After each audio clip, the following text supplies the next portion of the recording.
Look at where you are sitting right now and be honest with me about the posture you have taken toward this year.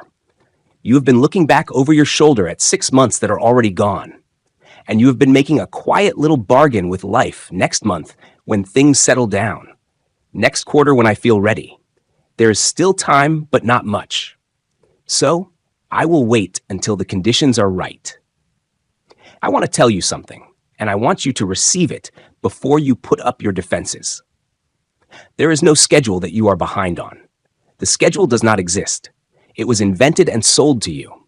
The man who has truly mastered his own life does not measure that life by the squares on a calendar. He measures it by the moment in which he reached a decision, because that moment and not the date is the only true starting line there has ever been. So hear me plainly. I have watched this posture take hold of more men than I could count across the years of my work, and it always wears the same expression. It is not the face of a man who has been defeated. Defeat at least has a kind of honesty to it. It is the face of a man who is negotiating. He is sitting across the table from his own life, trying to talk it into giving him better terms later in exchange for surrender. Now let me off the hook for these 6 months, and I promise I will be serious about the next 6.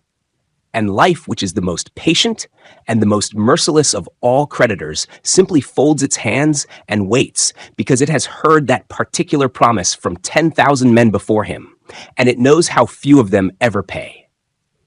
The next 6 months of this year will not be decided by what the first 6 took from you. They will be decided by one thing you are capable of doing tonight, and I'm going to walk you into that one thing law by law until you cannot mistake it. Your comeback does not start in January. It starts now. Part 1. The calendar hour is a lie. You were sold. Let me begin not with a principle but with a man, because that is how truth has always entered the human mind most easily through the door of a life. There was a man past 50 years of age who made his living selling machines that mixed milkshakes. Picture him for a moment, because there is nothing in the picture to admire. He was not young. He was not rich. He was not on his way up any ladder that the world could see. He had been working most of his life and had little to show that any stranger would call success, by every reckoning that the calendar keeps. Real quick, I want to step out of the lesson and just talk to you. We hit 300,000 subscribers. And honestly, I'm a little lost for words. Every one of those is a person who let me be a small part of their day, their journey, their hope for something more. That's sacred to me. And if you're one of them, I want you to really hear this. You are exactly where you need to be among people who believe in the same beautiful possibility you do. You're not behind. You're not too late. You're right on time. Thank you for being here. It means the world. By the way, if you still have not checked the first link in the description, I highly encourage you to do so. You can get an auto-suggestion sheet for completely free. So, go and grab it now. This was a man whose chapter had already been written. The world would have told you, if you had pointed at him, that whatever he was going to become, he had already become it. And then in the year 1954, this aging salesman drove out to a small roadside stand in San Bernardino, where 2 brothers were selling hamburgers, and he watched how they worked. And inside that ordinary afternoon, he reached one decision. I will not yet tell you his name, but I will tell you that the decision this too late man made would go on to change the way the entire world eats its meals. He built something from that single afternoon that outlived him and circled the globe. His name was Ray Kroc, and he was, by the world's arithmetic, finished until he decided that he was not. Now, I want you to sit with the strangeness of that, because it cuts directly against the lie you have been carrying since the first of this year. You have been told, and you have come to believe, that there is a proper season for a man's rise, and that if the season passes you by, the door is shut. Ray Kroc was older when he began the work of his life than most men are when they quietly give up on theirs. Here is what I learned across more than 20 years of studying the men who built fortunes and the men who never did. And I want you to write it on the walls of your mind. Your brain has been given complete control over nothing in this entire universe save one thing: the power to think your own thoughts. That is the whole of your dominion. And out of that single power flows your command over the one material asset you own outright, which is your time. Time is the only thing other than thought itself that belongs to you completely. And it is the one raw material that can be shaped into whatever you demand of life. Most men squander it as a careless heir squanders an inheritance, and then they stand at the middle of a year and mourn what they wasted as though the mourning will buy any of it back. It will not. But here's the part the mourners never hear. The calendar that they are grieving against is a fiction. There is no cosmic ledger that says a man who begins in July must finish behind the man who began in January. Nature keeps no such book. The plane that flies to a far city is off its course for the greater part of the journey, and it does not turn around and fly back to the airport to start the trip over, so that it may begin correctly. It corrects from where it is, and it arrives. And do not imagine that Ray Kroc is some lonely exception, a single freak of fortune I have dragged out to prove a comfortable point. I assembled over 20 years of labor, the records of more than 500 men who had built genuine wealth from nothing. And I went looking deliberately for the age clause. I searched for the rule that said a man's chance closes at 30 or 40 or 50. I expected to find it because the whole world had assured me it was there. I never found it. It does not exist. There is no expiry date written into any of the laws by which men rise. And not one of the great teachers of achievement ever wrote such a clause because there was none to write. The belief that you are too late is the single most expensive thing you own, and you were not born holding it. It was handed to you, and you can hand it back. Look closely the next time someone tries to sell you the urgency of the closing door at who is doing the selling.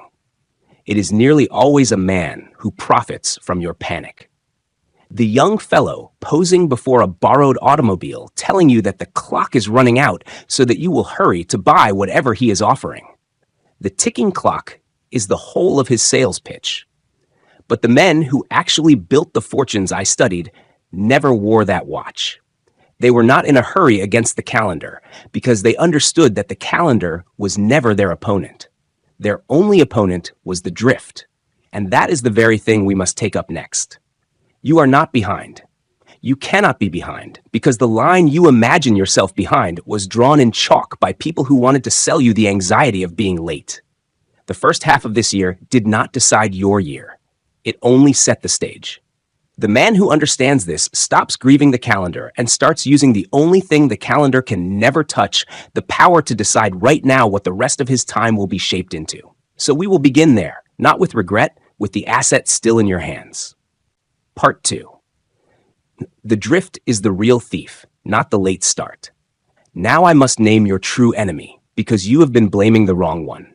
You have been blaming the lost months. You have been blaming the slow start, the bad winter, the distractions, the year that got away. But these are not what robbed you. And as long as you keep accusing them, you will keep your hands off the real thief who is standing much closer to you than the calendar, closer in fact than your own skin. I will let the thief confess in his own words, for I once recorded such a confession.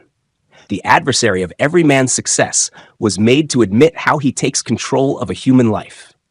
And this is what he said. I control the minds of men solely because of their habit of drifting.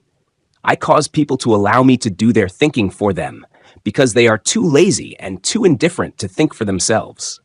And he laid bare the simple arithmetic by which he claims one life after another. Laziness added to indifference equals procrastination.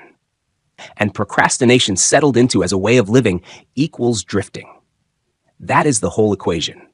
That is the entire mechanism by which the years of a man are stolen out from under him while he believes he is merely waiting for the right time. Mark this, because it is one of the gravest truths I ever uncovered. Man is the only creature in all of nature who drifts.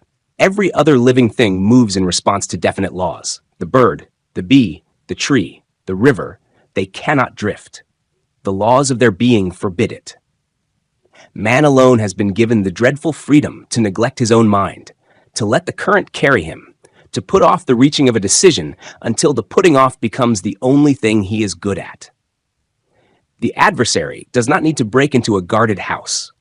He simply waits for the man who never bothered to think his own thoughts and walks in through the open door.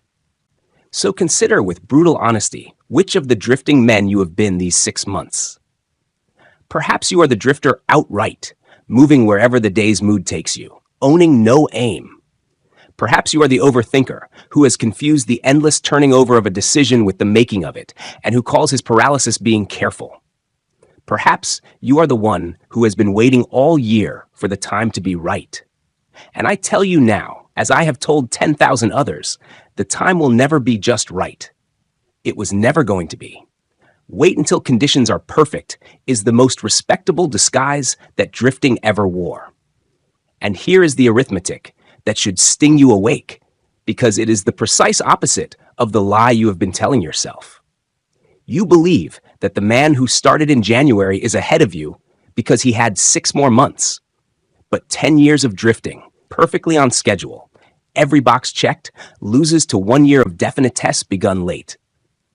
The drifter with all the time in the world arrives nowhere. The man who decides arrives even if he decides at the middle of the year, even if he decides in his 50s on a dusty road in San Bernardino. It was never the lateness that beat you. It was the drift. And the drift is the one thing you can end this very hour.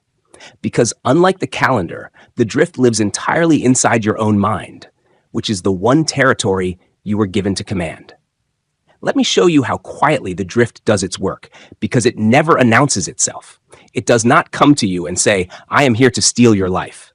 If it did, you would throw it out of the house. Instead, it comes dressed as reasonliness. It says, "You have had a hard week, rest and begin properly on Monday." It says, "You do not yet have all the information. Wait until you are certain." It says, "The others are not moving either, so why should you be the foolish one to strain?" Every one of these is a respectable sentence. Every one of them sounds like wisdom, and every one of them is the adversary doing your thinking for you because you have grown too tired or too indifferent to do it yourself. I have seen the drift consume good men with fine minds and real gifts, men far better equipped than Ray Kroc or Edwin Barnes. And the tragedy was always the same. It was never that they lacked the capacity. It was that they postponed the using of it one reasonable day at a time until the postponing became the whole shape of their lives. The mind, you must understand, abhors a vacuum. And into the unused portion of any mind, the adversary pours his favorite filler, which is fear. Fear of poverty, fear of criticism, fear of what the relatives will say.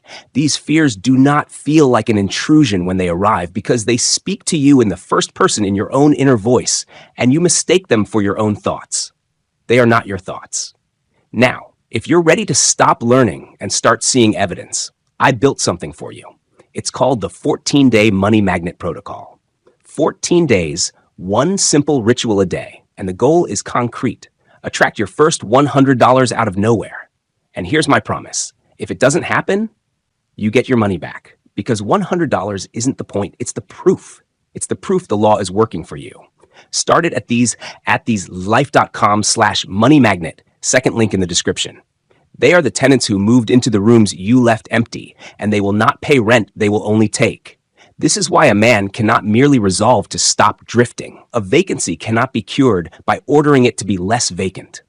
The space must be filled deliberately with a definite aim, a burning desire. A decision held in courage for a mind fully occupied with its own purpose has no empty room left for the adversary to move into. That is the whole secret of breaking the habit while there is still time to break it. You do not fight the drift, you crowd it out. But I must give you the warning that goes with this, and I will not soften it because softening it would be a cruelty disguised as kindness. The habit of drifting can be broken, but only if it is broken in time. There is a point beyond which it cannot be broken at all. Beyond that point, the man belongs to the current, the way a fly belongs to the web of the spider. He may still struggle. He may still make his New Year's promises and his Monday resolutions. But every move he makes only entangles him more securely because the habit has hardened past the reach of his will. I do not tell you this to frighten you into despair. I tell you this because you are reading these words on the right side of that point, and there is no guarantee in heaven or on earth that you will always be on the right side of it. The drift has a deadline, even though the calendar does not. That is the one deadline I would have you fear. Part 3. Your wasted months are capital, not loss. Now that you have named the thief, I must do something that will sound at first like a contradiction. I have just told you that drifting steals your years. And now I'm going to tell you that the months you believe you wasted were not wasted at all, that they are in fact capital of a kind that the careless man never gets to own. Both things are true, and holding them together is the beginning of wisdom. Let me return to my method and give you a man before I give you the law. There was once a man who had failed. Not once repeatedly. He had built companies that collapsed under him. He was, in the eyes of the men with money, a dreamer who could not deliver, a tinkerer who burned through other men's confidence and produced little they could bank. By the time he reached the age of 45, the prudent verdict on him was already in. A man of ideas and no results, the sort one learns to stop lending to. And then this twice-failed dreamer of 45 did the thing that hung the entire world upon wheels. I speak of Henry Ford, and I want you to notice that his great work did not come despite the failures that preceded it. It came out of them. He could not have built what he built without having first built the things that broke. Every collapse had taught him something the textbooks could not dialogue, and he carried that schooling into the work that made his name immortal. I think also of a man I once wrote about, a man named Darby, who in the fever of the gold rush staked everything, dug down to a vein of ore, and then when the vein seemed to vanish, lost his nerve, sold his machinery to a junk dealer for a few dollars, and went home defeated. The junk man called in an engineer who calculated that the gold lay just 3 feet from where Darby had stopped digging. 3 feet. A fortune abandoned one short reach from the hand. Now that is a story of quitting, and I have told it many times as a warning. But hear the other half of it. The half the warning usually leaves out. Darby never forgot that lesson. He carried 3 feet from gold with him into the selling of life insurance. And whenever a customer shook his head, Darby remembered the vein he had abandoned, and he refused to stop 3 feet short of the sale. He built a fortune on the very defeat that had once crushed him, because he treated the defeat as a seed and not as a tombstone. I want to add a second man to stand beside Ford and Darby, because his lesson cuts at a different angle. There was a clergyman, a young preacher working in the Stockyards district of Chicago, who carried in his mind for nearly 2 full years a single great idea that he might build a college where young people would learn by doing rather than by mere recitation. He needed $1 million to do it, an impossible sum for a poor preacher. And so for 2 years, he did what most men do with their impossible dreams. He thought about it. He nursed it. He turned it over and over and got precisely nowhere, because thinking is not the same as deciding, and a wish that is merely petted will never grow legs. Now mark what those 2 years were. By every appearance, they were wasted. 2 years of a young man's life spent wanting something he could not reach. But they were not wasted at all. They were the apprenticeship. When at last he sat in his room one Saturday afternoon and reached a true decision, I will have that $1 million within 1 week. The sermon that the decision demanded was already written inside him, because 2 years of so-called wasted longing had been quietly preparing it. He preached on what he would do with $1 million. A man rose from the audience, a meat-packing magnate named Armour, and offered him the entire sum on the spot. Within 36 hours of reaching his definite decision, Dr. Frank Gonzalez held the money that 2 years of mere thinking had never produced, and the Armour Institute of Technology stands as the monument to it. Hear the lesson carefully, because it is the precise medicine for your regret over these 6 months. The 2 years were not the failure. The 2 years were the seedbed. They were not opposed to his success. They were the soil his success grew in. He could not have preached that sermon in a fraction of the time he did. With that conviction, had he not spent the seeming wasted years saturating his soul in the dream. So when you look back at your first half of this year and call it loss, you are making Gonzalez's old mistake, confusing the apprenticeship with the failure. The seed was being planted the whole time. You have only failed to reach the decision that would let it sprout. That decision is the subject we must come to. But first, the desire that must light it. And this brings me to the law I most want you to carry out of this hour. In every adversity, In every defeat, in every wasted, seeming stretch of time, there is carried the seed of an equivalent or a greater benefit. I do not mean this as a comfort to be murmured over your losses. I mean it almost literally, that the thing which grows from a defeat, properly understood, can be larger than the thing the defeat took from you, but only if you plant the seed instead of standing over the loss and weeping. So now turn this upon your own first 6 months. You believe they were barren. I tell you they were an apprenticeship. You now know in your body, and not merely in your head, what hollow feels like. You know which efforts ring false. You know the precise taste of a day surrendered to the drift. And that taste is a teacher the comfortable man never sits under. The youth of 20 would pay any price to own the hard knowledge you gathered while you thought you were only failing. You are not starting this second half from zero behind your peers, scrambling to catch up. You are starting from an experience that is itself a form of wealth if you will now do with it what Darby did and what Ford did. And stop mourning the years as loss when they are sitting in your hand as capital. Audit them then. Take the months you call wasted and ask what they actually taught you, and you will find, if you are honest, that the answer is never nothing. That answer is your seed. Plant it. Part 4. Desire is the seed. Light it now. You now hold the capital. But capital sitting idle in a vault enriches no one. There must be something to set it working. And that something is the oldest force I have ever traced in the lives of achieving men. It is the starting point of all attainment. It is desire. But I must be precise with you about what desire is, because nearly every man confuses the true thing with its weak and useless counterfeit. Let me give you the man first. There was a young fellow who stepped off a freight train. Not a passenger car, mind you, but a freight train. The way a man travels when he has nothing, and presented himself dusty and unremarkable at the laboratory of the greatest inventor of the age. He had no money, no standing, no obvious gift, but he announced to the astonishment of everyone who heard it that he had come not to work for the great man, but to go into business with him as his partner. They laughed, of course. The gulf between a Peniels off a freight car and the most famous inventor in the world was not a gap to be bridged. It was an absurdity.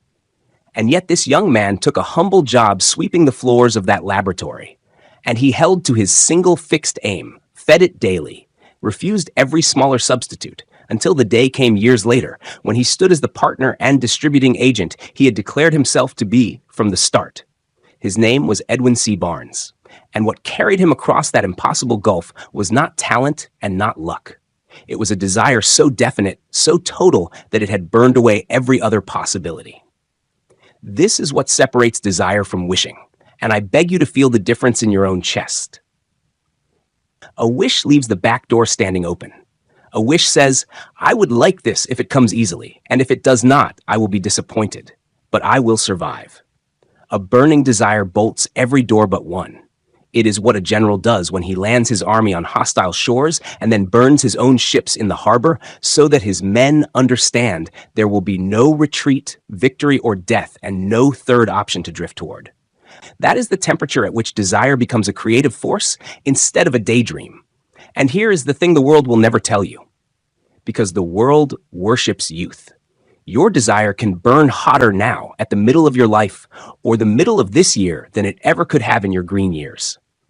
The young man has ambition, a vague, untested wanting to be somebody someday, but you have something he cannot possibly possess. Before we go deeper, understand this. Napoleon Hill said, no desire turns into money until it's repeatedly impressed on the subconscious mind. That repetition has a name, autosuggestion. I've taken the exact daily script the old masters used and put it on a single page for you, completely free. It's called the autosuggestion sheet. Grab it and follow along for the rest of this video. The link is waiting in the description. You have a desire sharpened on the whetstone of knowing exactly and from the inside what you do not want. You have tasted the wrong life. You know its flavor. A man who has lived in the absence of the thing he longs for can name that thing with a precision the dreamer never achieves. And it is precisely that definitesse which gives desire its power to create. Let me confess my own moment of this, so you do not think I speak from a height. When Andrew Carnegie set before me the task of devoting 20 years of my life to organizing a philosophy of achievement, my very first impulse was not desire, it was fear. My mind flooded instantly with alibis. The job is too big. Who are you to attempt it? What will your relatives say? How will you eat? No man has ever done this. What right have you? I had in that instant a fine opportunity to kill the ambition before it could take hold of me. And most men faced with a calling of that size take exactly that opportunity. They strangle the idea in its cradle out of fear of what people might say. But I learned a thing then that I have watched prove true 10,000 times since. Most ideas are born dead and must have the breath of life forced into them by a definite plan of immediate action. The time to nurse an idea is the moment of its birth. Every minute it survives gives it a better chance of living. I let that idea live. It grew into a giant that then carried me, and it shaped the whole of my life's work, but only because I refused to let the fear do my thinking for me at the hour of its birth. And let me warn you of the precise place where most men murder their own desire, because it is a quiet and respectable murder, and they never even feel the blade.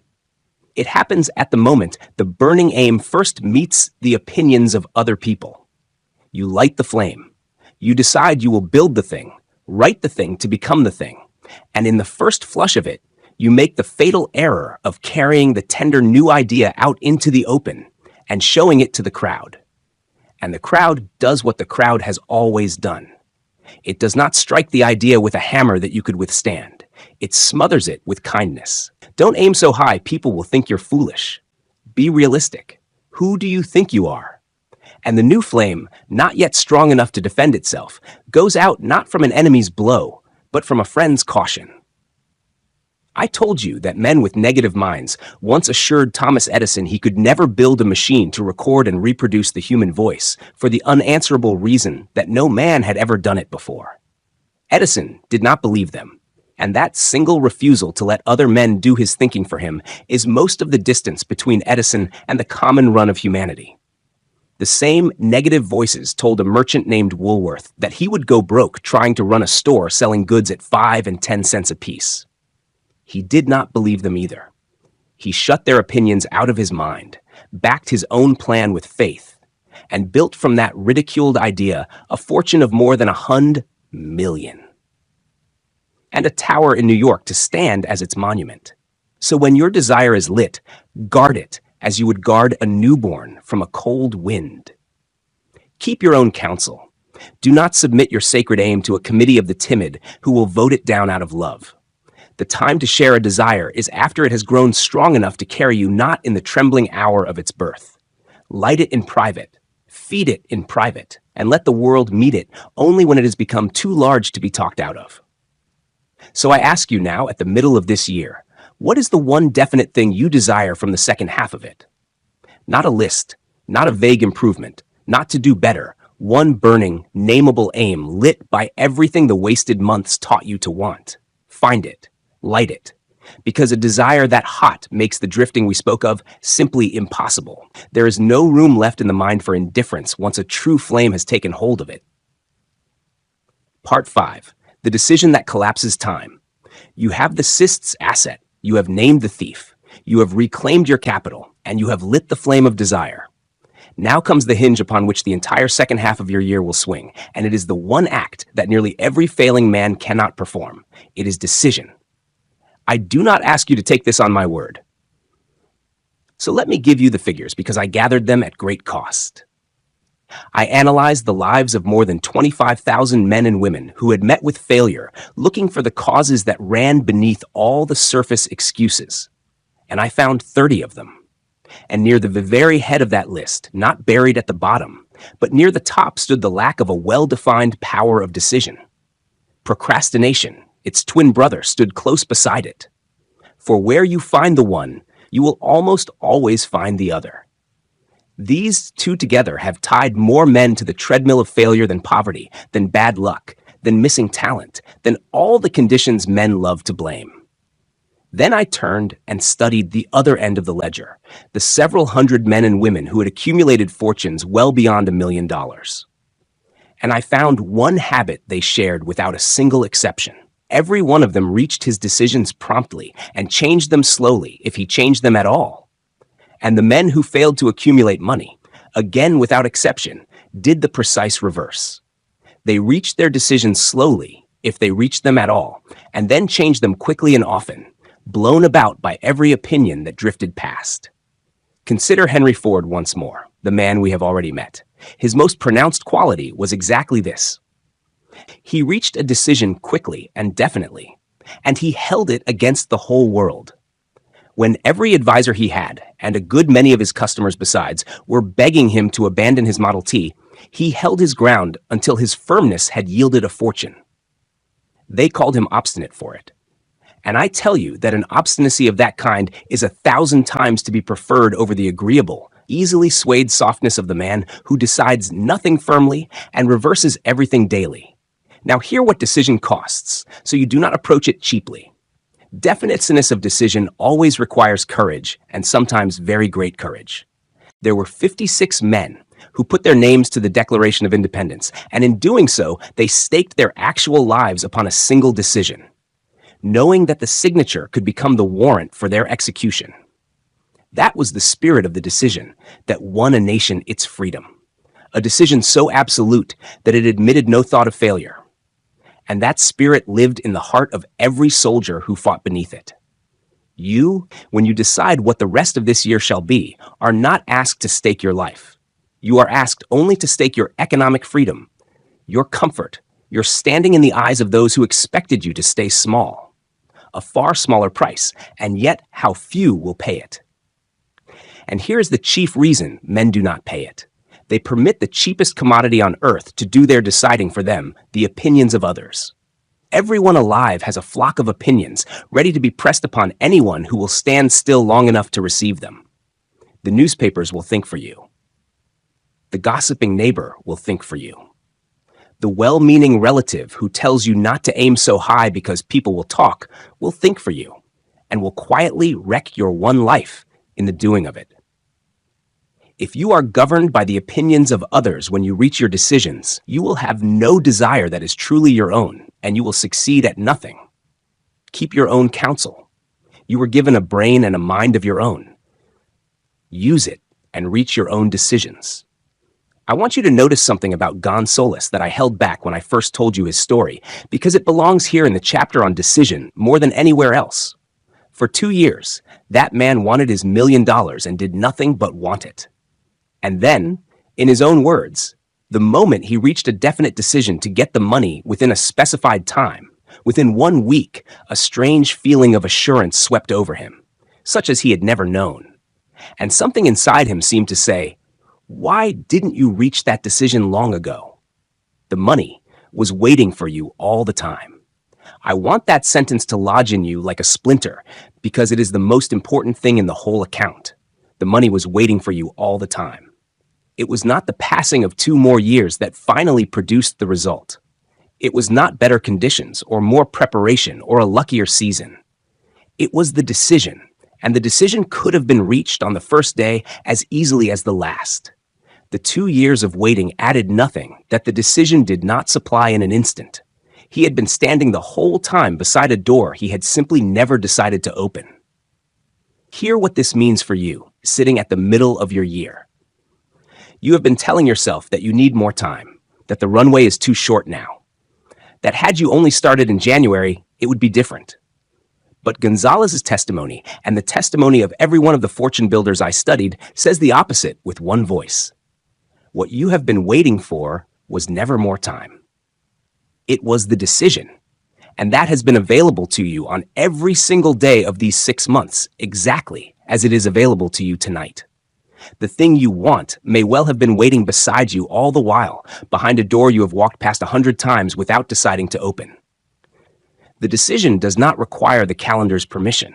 It requires only your courage. And courage, unlike time, can be summoned in a single instant. This is why I told you at the very start that the moment of decision and not the date on the calendar is the true starting line. Quick one. If you want the money attraction law to prove itself to you fast, the 14-day money magnet protocol is designed to attract your first $100 in 2 weeks, or you get every cent back. Zero risk, real evidence. It's the second link in the description. Go grab it right now. A single decision reached in the spirit of those 56 men and never afterward retreated from can remake an entire life, and it can do so in an instant, collapsing the imagined distance between where you stand and where you meant to be. The drifter spends a decade getting nowhere. The man who decides covers the same ground in a season because he stopped reversing himself every morning. That capacity to decide is not given only to the young or only to the early. It is available to you tonight, exactly where you sit in the second half of a year you thought was lost. Part 6, persistence. The 6 months belong to the finisher decision is a glorious thing. But I would be deceiving you if I let you believe the decision alone will carry you to the end of the year. It will not. Between the decision and its fulfillment lies a stretch of ground over which most men turn back. And the quality that carries a man across it has a plain old name. It is persistence. The world is full of brilliant starters and broken-hearted quitters, and the whole difference between them is whether a man can keep his feet moving after the first flush of enthusiasm has burned away. Let me give you the man. And this time, the man is of my own household. A son was born to me, and he came into the world without the normal equipment for hearing the physicians examined him and delivered their verdict, which was that the child would be deaf and mute for the whole of his life, that he would never hear a human voice nor speak a word, and that there was nothing to be done. That was the prudent expert scientific conclusion, and a lesser father might have accepted it as the final word and arranged his grief accordingly. I refused it. I decided there is that word again, that my son would hear and would speak. And having decided it, I set about planting that desire into the boy's own mind by every means I possessed, day after day, year after year, refusing to be discouraged by the absence of any sign that it was working. I will not pretend it was swift or that it was easy. It was the long, unglamorous daily labor of persistence against a verdict the whole world had already signed. And the boy heard he learned to hear and to speak and to live among hearing men, because a desire held with persistence past the point where reasonable men quit, reached down and shaped a reality that the experts had declared impossible. His name was Blair, and he was my own proof of the thing I had spent my life teaching other men. This is the truth about your adversary, the quitter's instinct. Failure cannot cope with persistence. Old man failure will test you and test you again, and pile up the discouragements to see whether you mean it. But to the man who has made persistence his watchword, old man failure eventually grows tired and takes his departure, for he has no weapon against a man who simply will not stop. Most men, I told you, are good starters and poor finishers, prone to give up at the very first sign of defeat. The second half of this year will not belong to the man who starts it with the loudest enthusiasm. It will belong to the finisher. And persistence is made stronger still by a habit. I want to press upon you the habit of rendering more and better service than you are paid for. Render it first before you demand the reward. Pour in quality, pour in quantity, and pour in the right spirit of service. And you set in motion a law as dependable as gravity, by which the man who consistently gives more than is asked of him eventually finds himself unable to be held down. The world makes room for such a man, whether it wishes to or not. Let me press the matter of finishing harder, because I do not think you yet feel the full weight of it. We have a strange disease in us, we human beings. We fall in love with beginnings. The beginning of a thing is intoxicating. The fresh plan, the clean page, the first burst of energy, when the new resolve is young. These are delightful, and a man can become quite addicted to them. So addicted, in fact, that he begins a great many things and finishes almost none, mistaking the pleasure of starting for the substance of achievement. He has a drawer full of beginnings and not one completed work, and he cannot understand why his life produces nothing when he has been so very busy beginning. The man who succeeds is not necessarily the one who begins the most. He is the one who finishes. And finishing his unglamorous labor, performed long after the intoxication of the beginning has worn off, performed on the gray days, the discouraged days, the days when no sign of progress can be seen, and every reasonable voice suggests you stop. This is precisely where Darby sold his machinery, 3 feet from the gold. He had begun magnificently. He had dug deep. And then, On one gray day, when the vein seemed to vanish, he confused a temporary defeat with a permanent one, and quit at the exact moment when one more push would have made him rich. The whole difference between the fortune and the junk dealer's pittance was the refusal to quit on the gray day. I did not finish the task Carnegie set me in a flush of enthusiasm. The enthusiasm was gone within months. What remained was 20 years of gray days, 20 years through disappointment, ridicule, temporary defeat, and the constant reminder from sensible people that I was wasting my life on a fool's errand. The thing that carried me was not the brightness of the beginning, which had long since faded, but a desire that had hardened into something that would not let me stop. Old man failure tested me for 2 decades, and at the end of them he grew tired and departed as he always does before a man who simply will not quit. The next 6 months will test you the same way on a smaller scale. The enthusiasm of any decision you make tonight will be gone by next month. What you do after the enthusiasm is gone, that is the whole of it. That is the half of the year that decides everything. Now let me give you the deepest reason this matters. The reason that should change how you treat every single day of the half year ahead of you. Every act you repeat is by a law as fixed as any in nature, hardening into a habit. And that habit will in time take command of you with or without your consent. Repeated thought and repeated action weave themselves into a rhythm that eventually does your living for you. And that rhythm will either serve you like a faithful engine or destroy you like a slow disease. There is no neutral.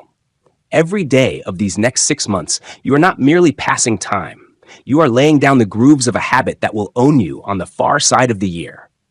The drifter is laying down the habit of drift deeper each day toward that point of no return. I warned you of the man who has decided is laying down the habit of decisiveness, of finishing, of going the extra mile until those things require no effort at all and simply become who he is. Choose then with the full knowledge that you are not choosing for a day. You are choosing the rhythm that will carry you. Part 7. Your comeback starts now. So we arrive at the hour of reckoning. And I will not let you leave it gently, because the kindest thing I can do for you now is to refuse you any soft exit. Half of this year is gone. That is a fact, and I will not insult you by pretending otherwise. But you came into this hour believing that the gone half had decided the whole, that the verdict was in, that the runway was too short, that the season for your rise had passed you by. And I have spent this time taking that lie apart in your hands, piece by piece, so that you can no longer hold it. The calendar did not decide your year, because the calendar is a fiction sold to men who profit from your sense of being late. The lost months did not rob you. The drift did. And the drift lives inside the one territory you were given to rule. Those months are not lost. They are capital. The hard apprenticeship that the comfortable man never earns, carrying within them the seed of a benefit greater than what they seem to take. Your desire can burn hotter now than it ever could have in your green years, because it has been sharpened on the exact knowledge of what you do not want. A single decision reached in courage and held against the opinions of the crowd can collapse the distance you think separates you from where you meant to be. And persistence, the plain refusal to quit 3 feet from the gold, will carry you across the ground where the brilliant starters turn back. Now, I will give you the practice, and it is small. It is smaller than you fear. It is one quiet evening's work, and on the far side of it, the long apprenticeship is over and the second life begins. First, catch the sentence. Listen for the exact words your inner voice uses when it tells you that you are too late, and drag that sentence out into the light where you can look at it because it has been doing your thinking for you in the dark. Second, audit the capital. Name 3 things. Write them. Do not merely think them that the so-called wasted months actually taught you. Look at that list when it is done. That is not waste. That is the seed. Third, live the scene. Tonight, as you fall towards sleep, do not picture the new life as a distant wish. Feel it as already true, already accomplished, in vivid and definite detail. Before this video ends, make a decision. Keep wishing for money or start attracting it on purpose. Getting rich was never an accident. It's a mind trained to expect wealth. I've made the first step free for you. 1 page that reprograms your money mind. Go to thesecondlife.com. Download your free Get Rich Auto Suggestion Sheet and begin tonight. Don't let this be one more video you watched and forgot. Links in the description. For a desire must be given a definite scene and a definite end before the deeper mind will go to work on it. Fourth, write the aim. One sentence, your single definite chief aim for this season. Not a list, not a hope, but one burning nameable purpose that the next 6 months exists to serve. And fifth, and this is the act that turns all the rest from sentiment into power. Date the decision. Say it aloud with today's date upon it. Not someday, not when things settle, the date. Speak it into the air, the way a man signs his name to a thing he means to die before he abandons. And do not tell me the 5 small acts are too modest to matter. That surely the rebuilding of a life must demand something grander than a written sentence and a date spoken aloud. That objection is itself the drift, making one last bid to keep you from acting for the drift.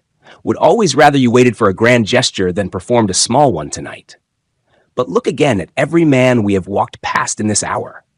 Kroc made one decision in one ordinary afternoon. Gonzalez reached his on a single Saturday and held the million within 36 hours. Barnes declared one fixed aim and held it. Edison refused one piece of negative counsel. Woolworth shut one door against the doubters. Not one of them rebuilt his life with a grand gesture. Every one of them did it with a single definite decision reached in an unremarkable moment that looked from the outside like nothing at all. The moment you are sitting in right now looks like nothing too. That is exactly what such moments always look like from the inside. The afternoon at the burger stand looked like nothing to Ray Kroc until years later when the world could see what had been decided in it. Your tonight will look like nothing until you turn and see it from the far side of a year remade. The size of the act and the size of its consequence have never been the same thing. A tiny decision held without retreat has remade more lives than all the grand gestures ever attempted. So do not despise the small owlness of the 5 acts. Their small owlness is precisely why you have no excuse left. And when you do this, do not beg. I have watched men approach their own lives the way a beggar approaches a stranger, hat in hand, hoping to be granted a little something. That is not the posture of a man who gets what he wants. When you set your demand before life, demand it name exactly what you want and refuse every substitute. For life is a cruel taskmaster, and there is no halfway. No compromising point between mastering it and being mastered by it. Either you take command of the rhythm of these next 6 months, or the drift takes command of you. There is no third place to stand. Half of the year is gone. I will say it one final time, and then the matter passes out of my hands and into yours, where it has belonged all along. The half that is gone did not decide anything. The half that decides everything begins not on the 1st of January, not on Monday, not when you feel ready. It begins in the single moment, available to you the instant these words end. When you stop drifting and decide, your comeback does not start someday. It starts now, tonight, with the date on it. Go and write it down. There is one more thing I must give you, and I have held it for the end on purpose, because it is the deepest of all the laws, and it would have meant little to you before you had walked through the others. You have made your decision, or you are about to. You have written your aim and put a date upon it. Good. But I will not let you leave believing that the decision once made simply carries itself. There is a quiet labor that comes after the decision performed in private, on the gray days, in the unwatched hours. And it is this labor, more than the dramatic moment of deciding, that finally remakes a man. Let me tell you what it is. Within you, beneath the thinking, deciding, arguing part of your mind that you are aware of, there lies a second mind. Call it the subconscious, and it is the most powerful instrument you possess. I confess I never approached the discussion of it without a feeling of my own smallness, because man's whole stock of knowledge about it is so pitifully thin. And yet, what we do know is enough to change a life. This deeper mind is the workshop in which every thought you hold is quietly turned into its physical counterpart.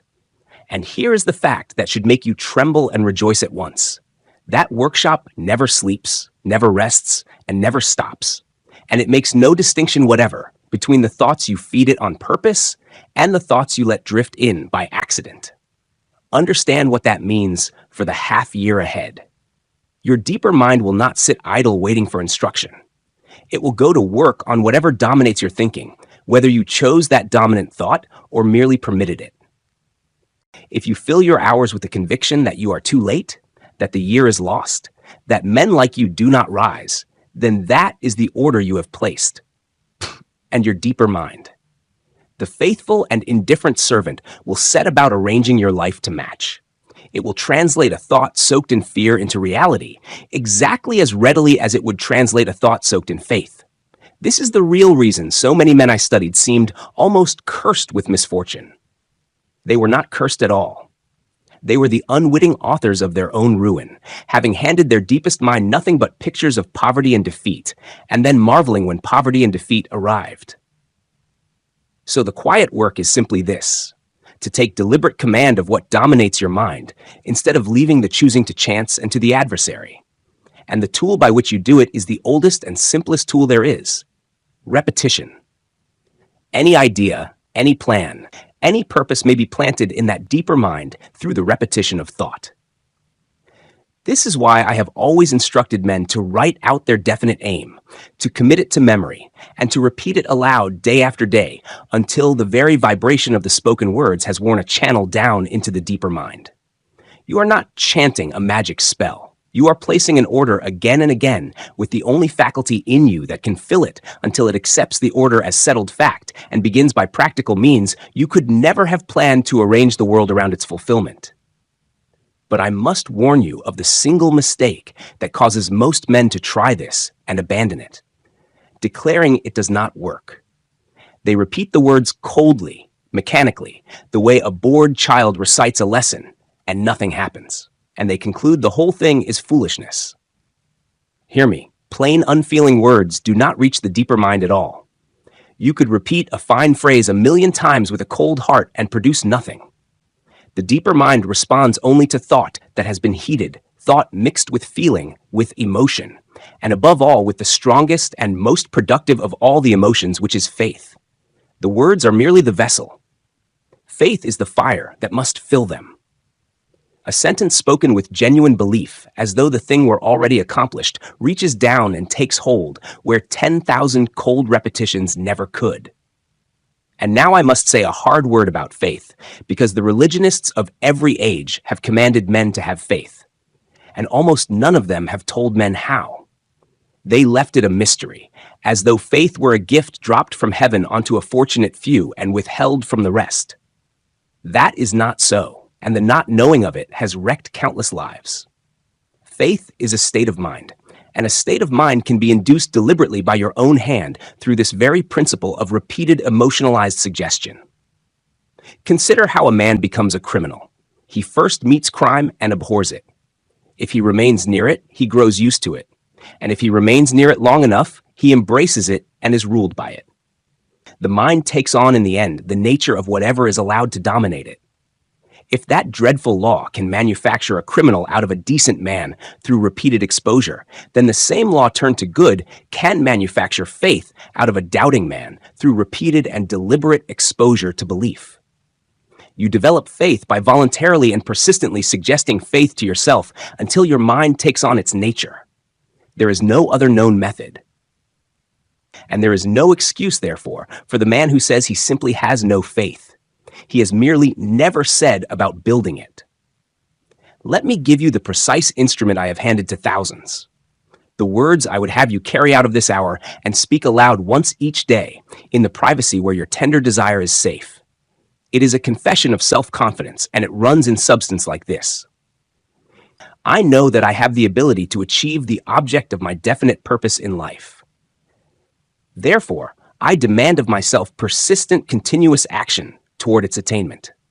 I know that the dominating thoughts of my mind will in time reproduce themselves in outward action and gradually become physical reality. Let me make you an offer the old teachers never could.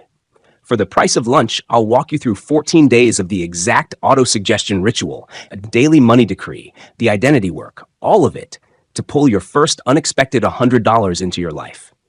And that 100 isn't the point. It's the proof these teachings actually work.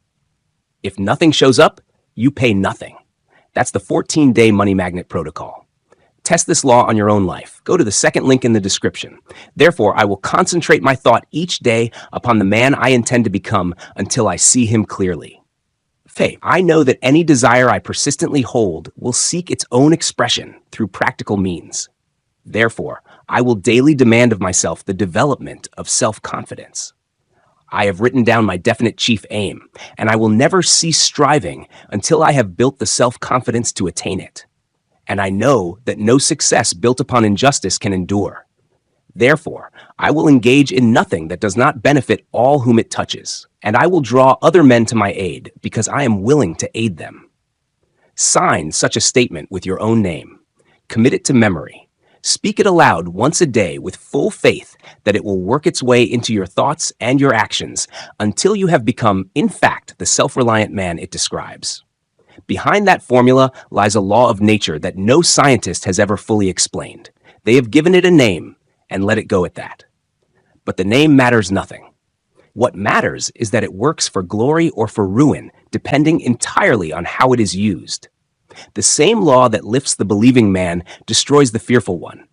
You are using it already every day of your life, whether you know it or not, whether you consent or not. The only question I leave you is whether you will at last use it on purpose. Now, bring this together with everything we have walked through and see the whole shape of it. The calendar was a lie. There is no age clause in any law of achievement. The drift, not the late start, was the thief. And the drift is broken not by struggle, but by crowding it out with a definite purpose. The wasted months were not loss, but capital, the seedbed of a benefit greater than what they seem to take. Desire, lit in private and guarded from the timid, is the flame that makes drifting impossible. Decision reached in courage and held against the crowd's cheap opinions collapses the distance you imagined and opens the door. The thing you want has been waiting behind all along. Persistence carries you across the gray days after the enthusiasm dies until old man failure grows tired and departs. And now this last law, the quiet daily faith-soaked repetition by which you hand your deeper mind the order it will spend the rest of the year fulfilling. These are not 7 separate tricks. They are one continuous chain, and you now hold every link of it. I told you at the very beginning that life is a taskmaster. You either master or are mastered by, with no halfway point between. I will tell you now the deepest reason that is true. You are given dominion over exactly one thing in all the universe, the power to think your own thoughts, and through that single power command over the deeper mind that shapes everything else. To master life is simply to take up that dominion, to choose your dominant thought on purpose, to feed your deeper mind faith instead of fear, and to refuse to let the adversary, the crowd, or the calendar do your thinking for you. To be mastered by life is to lay that dominion down to drift, to let the empty rooms of the mind fill with the tenets of fear, and to call the result bad luck. The power was always yours. It was never anywhere else. It was waiting for you all the time, behind a door you had only to decide to open. So here is my last word, and then I am finished, and the matter passes wholly into your hands, where it has belonged from the first. Half of this year is gone, and it decided nothing. The half that decides everything has not yet been lived, and it begins not on the 1st of January, not on some future Monday, when you feel ready, for you will never feel ready. And readiness was always the drift wearing its most respectable disguise. It begins tonight. It begins with a decision dated and spoken aloud. It begins with one sentence written down and read each day with the fire of belief behind it. It begins the moment you take up the one power that was always yours and turn it on purpose toward the man you have decided to become. Your comeback was never a thing that would arrive someday, sent to you by better conditions. It is a thing you start, and you start it now. Go and write it down, and then every day until this year is finished, speak it aloud as though it were already true, because in the only place that finally decides such things, it already is. Everything I'm teaching you comes down to one promise. You can become rich, but only once your mind is wired to attract money instead of repel it. And the fastest way to start that rewiring costs you nothing. I've put the exact daily script that programs your mind for wealth onto one free page. Go to the description right now and grab it. That's your first real step out of broke thinking and into the mind that pulls money in. Links in the description.